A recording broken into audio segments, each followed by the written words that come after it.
বিমাতাকে আশীর্বাদ করেছিলেন, বলেছিল দেখো ওইকেই তোমার সেবা শুশ্রূষায় আজকে আমি সুস্থ হয়ে উঠেছি, তোমাকে বর দিতে চাই, দুইখানা তুমি যা চাও আমি দিতে চাই।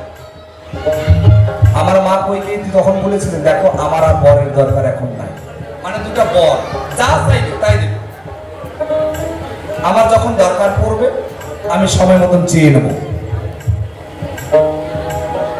আমার পিতা যখন দেখো অযোধ্যায় ঘোষণা করলো ভাই আমাকে সিংহাসনে বসাইতে চেয়েছিল, কি ঘটনা ঘটে আজকে দিব পরিচয়।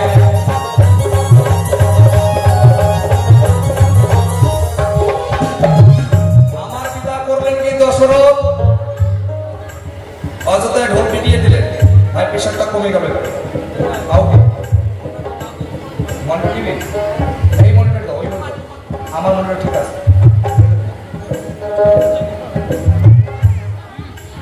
আমাকে রাজসিংহাসনে বসাতে চাই যখন আমার বিমাতা, সৎমা কিন্তু না, সৎমা সবাইকে বলাও যাবে না,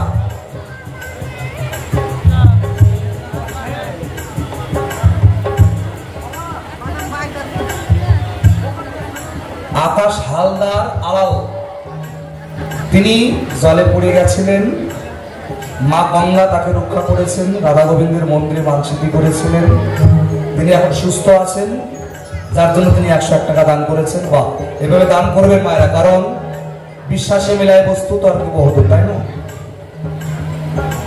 কোথায় ছিলাম ভুলে গেছি, বারবার এত আন কথা মনে থাকে, কোথায় ছিলাম? হ্যাঁ, মানে বিমাতা যে সৎমা আর মা এর মধ্যে ভাগ আছে, তারতম্য একটু আছে। যিনি সৎমা তিনি বিমাতা নন, সৎভাবে সৎ চিন্তায় সন্তানদের বড় করে তোলে, সবাইকে আপন মনে করে, সৎ ভাব, তিনি সৎমা। আর বিমাতা যিনি নিজের সন্তানকে ছেড়ে অপরকে ছেড়ে না, তিনি হলেন বিমাতা। এমত অবস্থায় ছিল বিমাতাকে কইকেয়ী রানী, দশরথের তৃতীয় স্ত্রী, দ্বিতীয় স্ত্রী তো অনেক, তার মধ্যে প্রধান 3 জন, কৌশল্যা, সুমিত্রা, কৈকেয়ী। কৌশল্যার গর্ভে রামচন্দ্র জন্মগ্রহণ করেছিল জন্য এই রাজা বানানোর দিনই আগের দিন গিয়ে এই কৈকেয়ীর যারা পারিষদগণ দাসীবাদী যারা ছিল তাকে কুমন্ত্রণা দিতে শুরু করলো, রাজমাতা ও রানীমা একটা কথা কই, বলে বলো, বলে ভয়ে বলবো না নির্ভয়ে বলবো, নির্ভয়ে বলো। মামা আজকে রামচন্দ্র যদি এই রাজ্যের রাজা হয় তার রাজমাতা হবে কৌশল্যা, তোমাকে তো কেউ রাজমাতা বলবে না। আজকে সুযোগ আছে, তোমার কাছে 2 টাকা বর আছে, তুমি যাও তাড়াতাড়ি চেয়ে নাও। তোমার ছেলে যে ভরত, সে তো সুপুরুষ, একজন সুযোদ্ধা, সেও তো রাজা হতে পারে, তাকে রাজা বানাইলে তুমি হবে রাজমাতা। এই কুমন্ত্রণা দিল, রাজার কাছে গিয়ে বর চাইলে, বলে হ্যাঁ কৈকেয়ী তুমি চাও, তোমাকে বর দিয়েছি, তুমি যা চাইবে আমি দেব। সঙ্গে সঙ্গে কৈকেয়ী তখন কোন কথা কয়, কিভাবে বর সে নিয়েছিল দিব পরিচয়।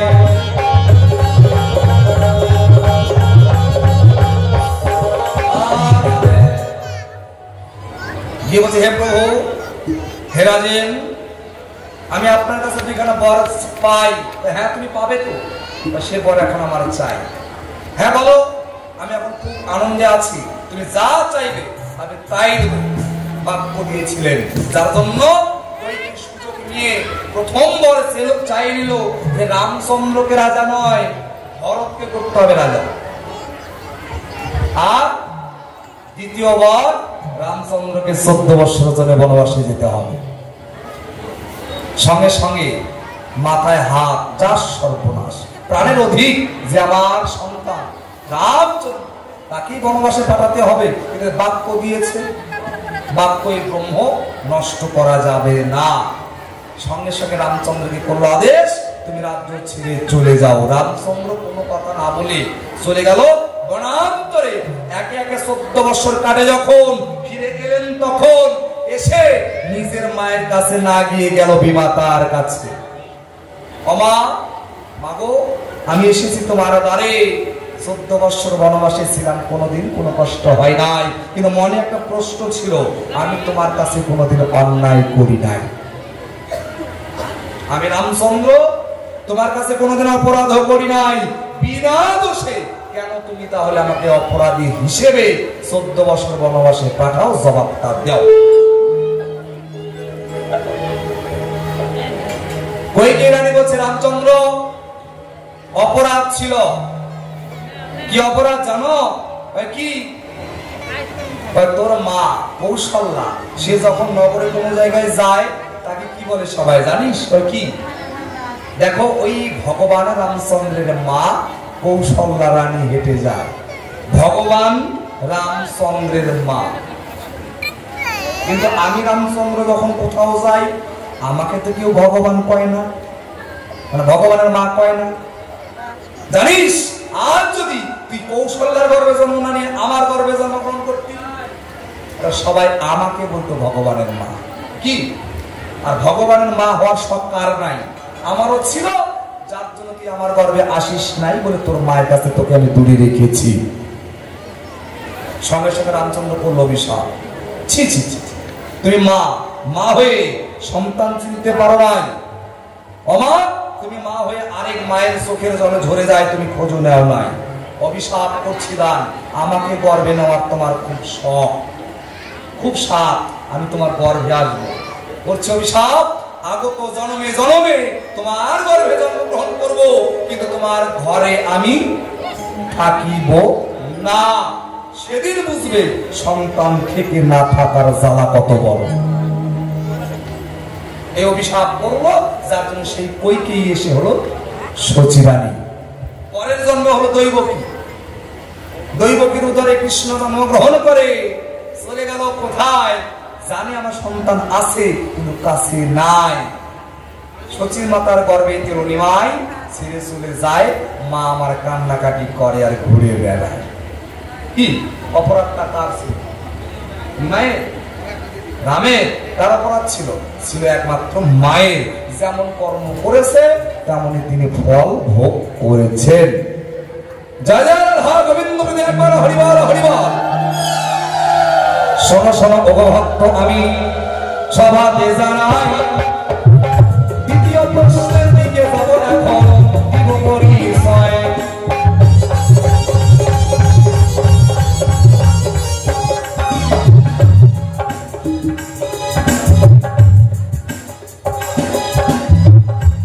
তাহলে দ্বিতীয় প্রশ্ন কি করেছেন? বউকে সাল্লা কেন? আচ্ছা, আমার কথা বলে অসুবিধা হচ্ছে কি আপনাদের? আমি যে কথা বলছি অসুবিধা হচ্ছে কি? না। তাহলে মাকে সাল্লাম, বউকে কেন সাল্লাম? ওই জায়গার একটু ছোট্ট গল্প। যখন 14 বছরের বনবাসে যায়, শাস্ত্রে তো বলা অনেক রকম, মানে এক রামায়ণ তো এক মুখে একরকম হয় না, অনেক মুখে অনেক রামায়ণ আছে। কি? সেখানে একটা ছোট্ট গল্প আপনাদের সবার আছে জানা।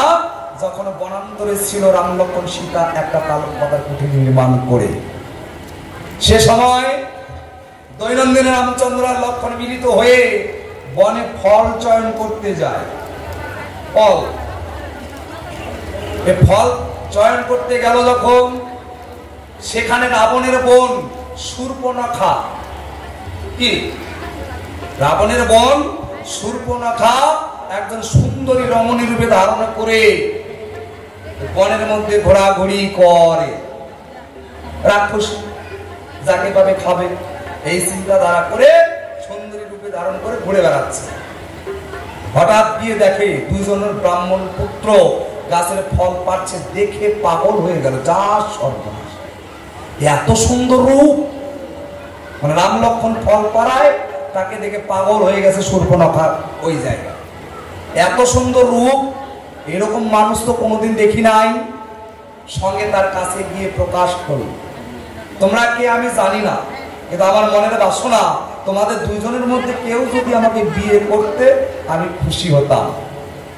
সঙ্গে সঙ্গে রামচন্দ্র করে, মানা আমি বিয়ে করতে পারবো না, তুমি আমার ভাইয়ের কাছে যাও। লক্ষ্মণের কাছে গিয়ে যখনই কয়, লক্ষ্মণের নিয়ম ছিল পরনারীর বদন সে হেরে না। কি পরনারীর মুখের দিকে কোনোদিন তাকায় না, লক্ষণের ধর্ম।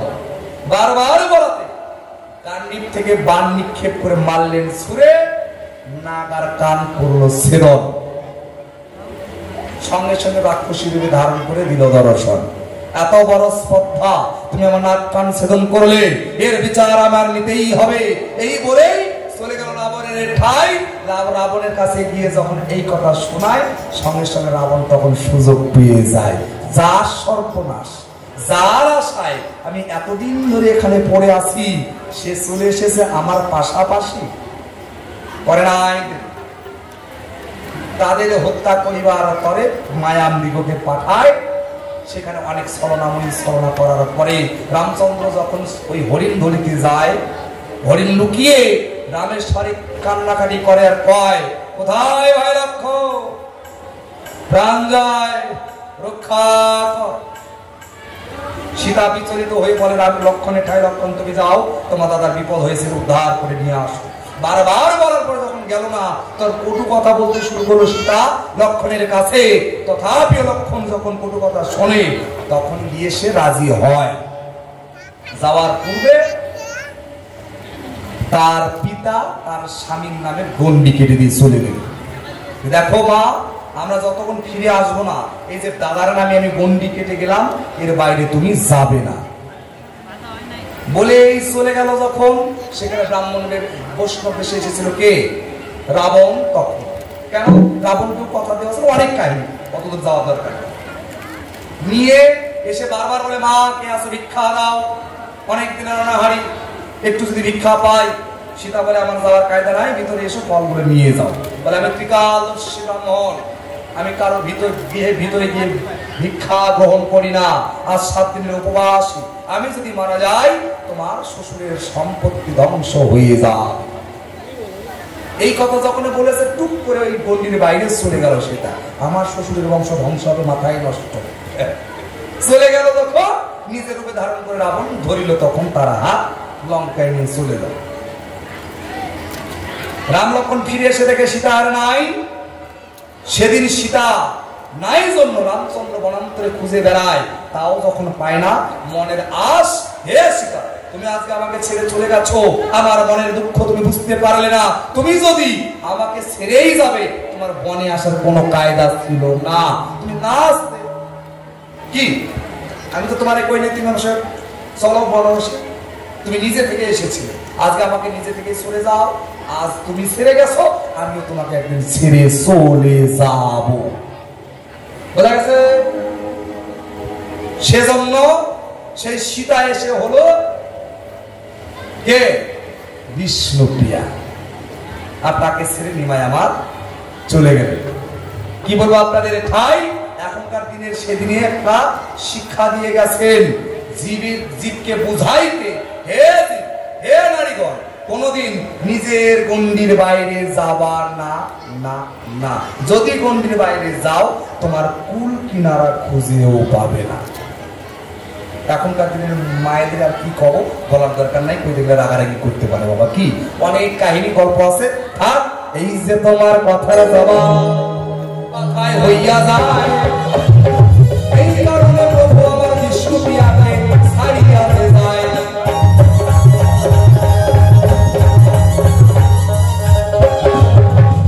আরেকটা সত্য প্রশ্ন, মানে বুদ্ধি, মানে খাটো মানুষ তো বুদ্ধি বেশি পাওয়া, বুঝলেন? মানে ঘন ঘন প্রশ্ন করে বসে গেছে, তা ওকে আর বেশি না উঠতে হয়। শেষের প্রশ্নের দিকে যাই। আচ্ছা, আমার কথা আপনাদের ভালো লাগছে না? সত্যি ভালো লাগছে? একটু জোরে করে হাত তুলে, সবাই হাত তুলে উল্টো ধরে দেন, সবাই সবাই। আমার জীবনটা সফল হলো। আর আমার কিছু নেই, একটু আশীর্বাদ করবেন যারা আপনাদের মতো সাধু ভবিষ্যতের সামনে এই দুইভাবে একটা কথা কৃষ্ণ কথা গাইতে পারি, মা এইভাবে জীবনটা পার হয়ে যায়। তোর বলেছে, তুমি কেন রা বলিতে ধুলাই গড়াগড়ি যাও, ধা বলিতে উঠে দাঁড়াও। আগেই তো বলে গেছি, বাইরে রাধাঙ্গ, ভিতরে কৃষ্ণাঙ্গ, দুই অঙ্গে একত্র হয়ে হলো গৌরাঙ্গ। কি রাধারীন সুতিতে নদে এলেন, তোমারা জানা নাই? আর তুমি জানো কোথায়? তখন ভক্ত জন্মই নেই নাই। কি রাধা, তুমি তো ধারা ধারা বারে বলো, বারে বারে বললে আচ্ছা ধারাটাকে উল্টায় দাও তো কি হয়? কি হয়? ধারাকে উল্টালে কি হবে? রাধা কি? যে রাধা সেই ধারা সহাতে জানাই এই পূজাকে বোঝার ক্ষমতা ভক্ত তোমার মধ্যে নাই।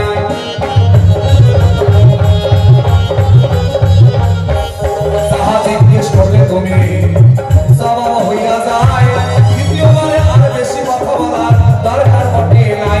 এই পর্যন্ত পরিকল্প আমি রাধা কান্তের শরীর যাদব ভক্ত সবে বলো হরি হরি হরি হরি হরি হরি হরি হরি। তুমি 16 আনা করে নিয়ে এসেছো হবে নাকি ভগবান আমাদের পাঠিয়ে দিয়েছে পূর্ণ 16 আনা দিয়ে? এসে এই ভবের হাটে কেনা বেচা করতে গিয়ে কিছু জমায়েত তো করতে হয় নাকি মা?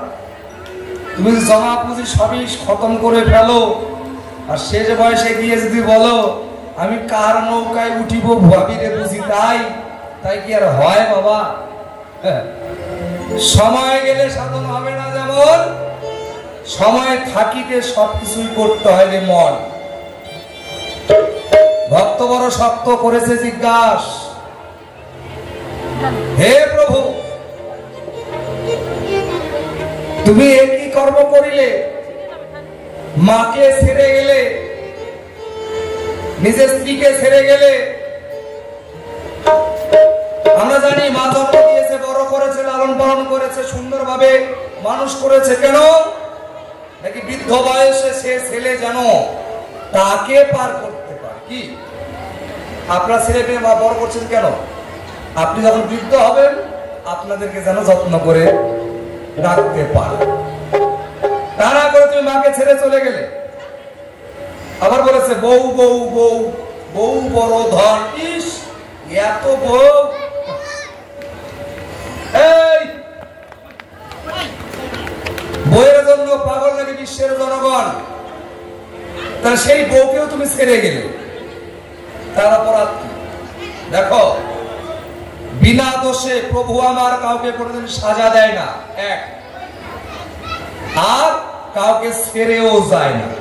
যে যা কর্ম করবে তেমনই ফল পাবে। আগেই বলেছে ক্ষমা। এতক্ষণ ভক্ত যা বলেছে নৌকার কড়ি তো লাগে। আচ্ছা আপনাদের গান ভালো লাগছে কি? একটা কথা বলেন, গান ভালো লাগছে? তাহলে পিছনে পিছনে না দেখে একটু হাত, যারা যারা আসবে একটু সামনে সামনে আগে আসে, বলা যাবে না? আপনাদের চরণে হাত দিয়ে বলছে, যে যেখানে আছে সবাই কাছে আসেন তো দেখি। সবাই কাছে আসেন, সবার চরণে হাত দিয়ে বলছে মারা আসেন, নাহলে কিন্তু এখন গান শুরু করবো। কি কবি তুই কইলে বন্ধু আমার কাছে সব রোগের ট্যাবলেট আছে, টেনশন নিয়ে না। কি মার আপনার উঠবেন না নাকি? মায়েদের চরণ ধরে বলি একটু কষ্ট করে একটু সামনে এসে বসেন, দেখতেও ভালো লাগবে, কথা বলতেও ভালো লাগবে, গানও ভালো লাগবে। কি দ্বিতীয়বারে জিজ্ঞাসা করেছেন, অবশ্যই তার জবাব দিতে চাই। এবার গানের ছন্দে গিয়ে তার জবাবটাও দেব, আরো কিছু কথা বলে যাব সভায়।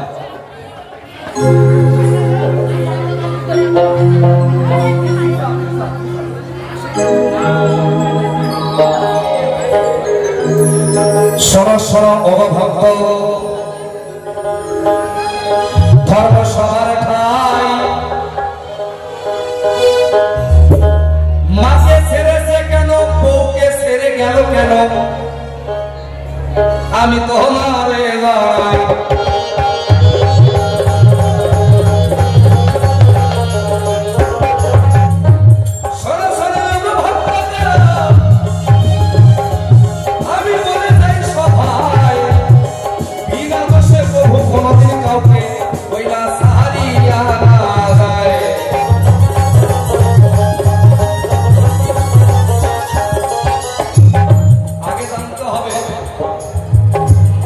মাকে আর বউকে, আচ্ছা ফ্যানটা বন্ধ হয়ে গেল কেন? একটু ফ্যানটা চালাই। এই মা যে পূর্ব জন্মে কই মেয়ের আনিছে আচ্ছা কে কে বা হাত বুঝতে হাত ধরে তো দেখি পিছনে বাইরে বুঝতে পারেন না, আপনারা বুঝতে পারছেন না? মাকে সারে কেন, বউকে সারে কেন? শিক্ষার তরে প্রভু আমার এহন কর্ম করে, যে যাহা কর্ম করে। যেমন বলে ধর্ম কাকে কয়, বলে না? ধর্ম কাকে কয় জানেন? ধর্ম কেমন দেখতে জানেন? কেউ জানি না, কিন্তু আমরা সবাই সনাতন ধর্মের মানুষ, আমরা ধর্ম পরায়ণ। ধর্ম কারে কয়? নাকি ধী ধাতু প্রস্ত্রয়ী হলো ধর্ম। বুঝলেন কিছু? তাহলে মাথা টনকাইবেন নাকি? বুঝেও যে বোঝে না তাকে বুঝাই, কে না বুঝে যে মাথা টনকায় তাকে ভূতে ধরেছে। বুঝে শুনে মাথা টনকায়েন না, জাতিতে কিন্তু নামুয়া। আর প্রথমে এসেছে জন্য কিচ্ছু করছি না আপনাদের।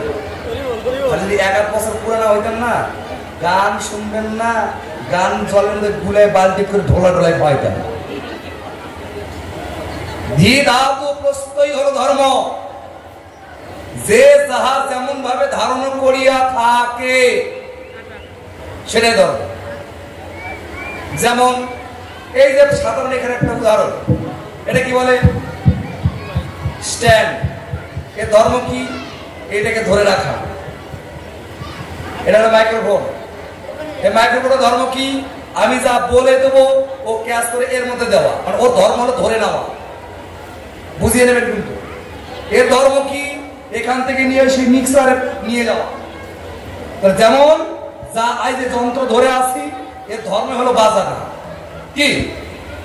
যে যা ধর্ম ধর্ম করে সেটাই হচ্ছে ধর্ম। যেমন যে যেমন কর্ম করে তেমনই তার ধর্ম হয়, তেমনই তার ফল আছে। আজকে মাকে ছাড়লাম কেন? এই মা হচ্ছে ত্রেতা যুগে আমার বিমাতা। আজকে যে মা সচি রানী এত কান্নাকাটি করেছিল নিমায়ের তরে, কি মা? আমার কথা বোঝা যায় তো নাকি? একটু মাথায় রুম করে দেন সবাই, করেন সবাই মিলে একবার জয় জয় রাধা গোবিন্দ গোবিন্দ একবার হরি বল হরি বল। হ্যাঁ, এটা একটু সারা দেবেন, তাহলে বলুন। এই তো কুকুর ছোট হয়ে গেল, ওইখানে দিলে 1 মিনিট ধরে দেবেন। নিয়ম আপনাদের সবার গুরু আছে ঘরে, গুরুর কাছে যে শুনবেন বলে দেবে যে ওমা উলুর যখন দিবা 1 মিনিট ধরে দিবা, তাও 2 বাহু তুলে। কেন? এই 1 মিনিট উলুর ধ্বনি দিলে 3 বেলায় 3 বারে 3 মিনিট ধ্বনি দিলে আপনি মরে যাবেন, তাও কোনোদিন মুখের জপ বন্ধ হবে না। কি? শ্বাসের কর্ম হয়ে যায়, প্রাণায়াম হয়। প্রাণায়াম কথার অর্থ কি? প্রাণের বিস্তার। কি অনেকে নাক নাক চিপে ধরে কেন করবে? প্রাণের বিস্তার। নিজের প্রাণকে বিস্তার করছেন তিনি, দমকে ধরছেন, দমকে ছাড়ছেন। তদ্রুপ 1 মিনিট করে ধরে দিবা, দেখবা নিজের মনটাও হালকা হবে। বাবারও একটু 1 মিনিট ধরে হরি ধরে দিবা। এইভাবে জয় জয় রাধা গোবিন্দ একবার হরি বল হরি বল।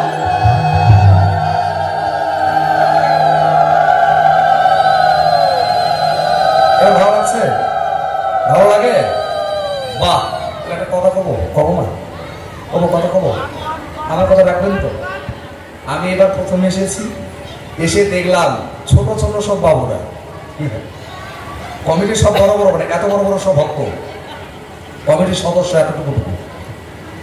প্রায় কাকু, আমি কি হলো ওইদিকে গেলাম, যখন ধরে ফেলেছে, দেখো না আমরা এত সুন্দর একটা অনুষ্ঠান করতে চাইছি, অনেক টাকার খরচা, তো তুমি যখন এসেছো তো তুমি চান্দা দিবা না?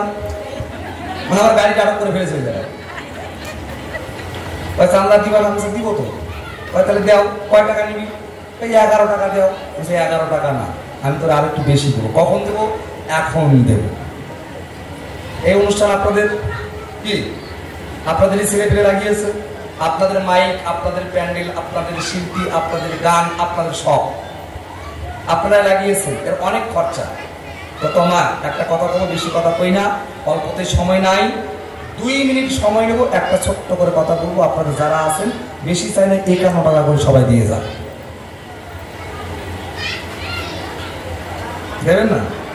51 টাকা কারো কাছে নাই। আমি বেশি সময় নেবো না কিন্তু, মানে আপনাদের কিছু কব না। কেন কব না জানেন?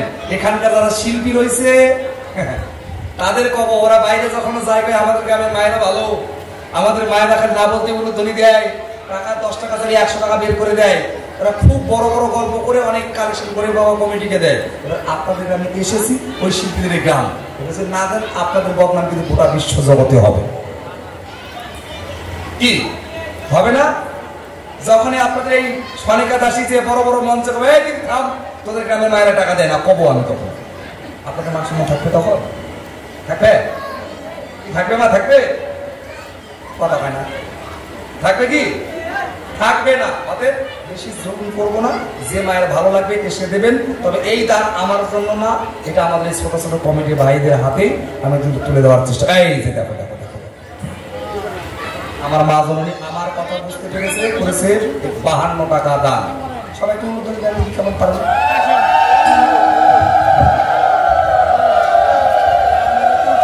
আসেন ভাইরা, দেরি করা যাবে না। আমি কিন্তু অনেকে সুরে সন্দেহে ডাকে, আমি ডাকা ভালো হয়েছে।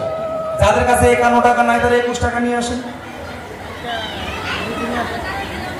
যা আছে নিয়ে আসেন। আজকে প্রথম দিন, এইটা তুলে আমি ওদের হাতে দেবো, বলবো এই যে তোরা আমার গাড়ি আটক করে দিয়েছিলি চান্দার জন্য, এই যে যা পাইছি বাবা তোরা নিয়ে বাইরে আসেন।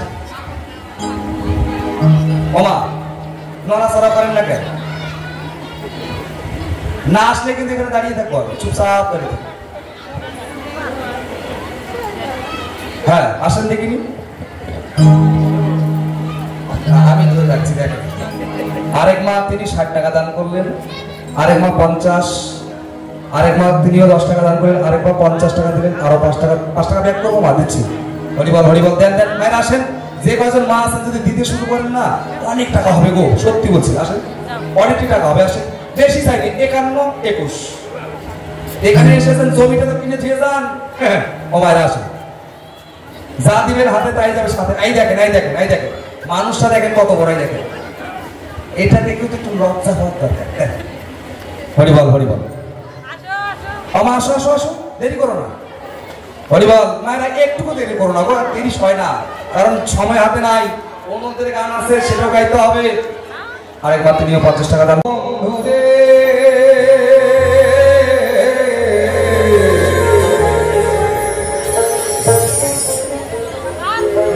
সখী নারীর প্রতি যেমন পর্বতেরই সুরা, অসখীর প্রতি যেমন ভাঙায় রে গোরা।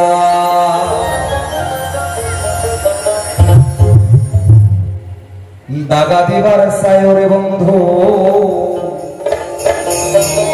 সারিয়া না যায়, অন্তরে অন্তর মিশায়া গান গায়।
পাশে ঝলমল করে তারা আমার তো আর নাই রে দেহ কেবল তুমি ছাড়া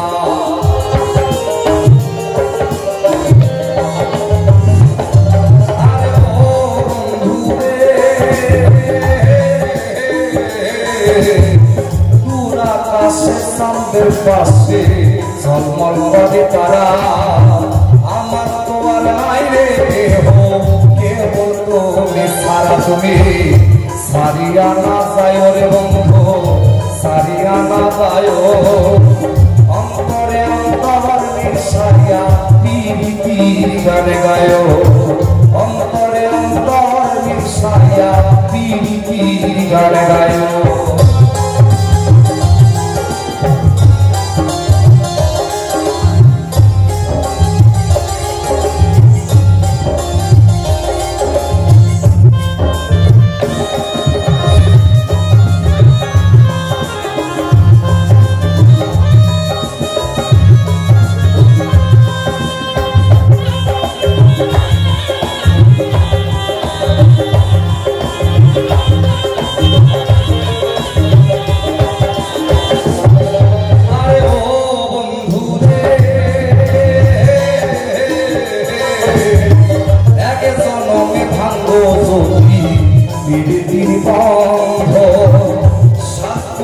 পাগল হাসাবে কান্দ